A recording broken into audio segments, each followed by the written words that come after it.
BMW X5 coolant tank. It's cracked. Just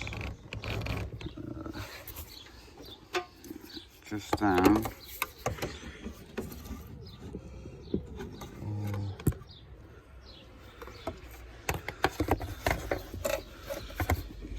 I don't know if you can sort of see that dark sort of crack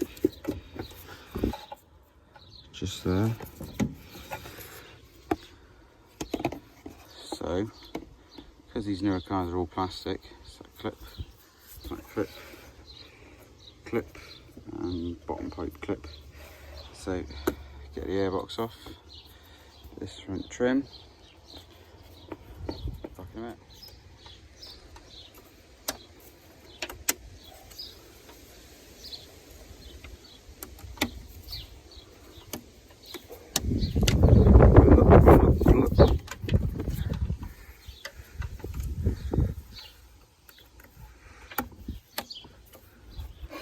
Popped off, there's one clip that slides in.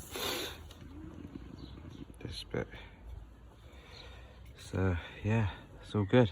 Shook it back together. So now it's on the bench, you can see it a bit better. It's got a crack there and one running along there.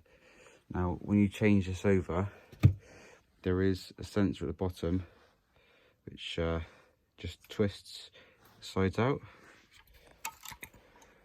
Twist sides out. There's no seal in it. It's a dry chamber. When you put it in there, just make sure it's hard to do it with one hand. Just in there, and you get a positive click. Don't forget to put the little tang clip back on this one. Yeah, put it all back together and there we go. So what you want to do now is top it with coolant so no more comes out, no more will go in. Start the engine, put the internal blowers on full and as hot as they go. It just bleeds through the matrix system then. Yeah, let it run, keep an eye on the temperature gauge. When it gets up to temperature, hopefully the fans will cut in. To bleed the system, there is a bleeder up by the filler cap. If you unscrew and let the air dribble out, I tend to pump the bottom hose as well just to make sure it gets through. But once it gets up to temperature and the fans cut in, you can switch it off, leave the cap off, let it, switch it off, let it settle, take the cap off and top it up as needed. Being in the trade, I've used my fair share of nitrile gloves.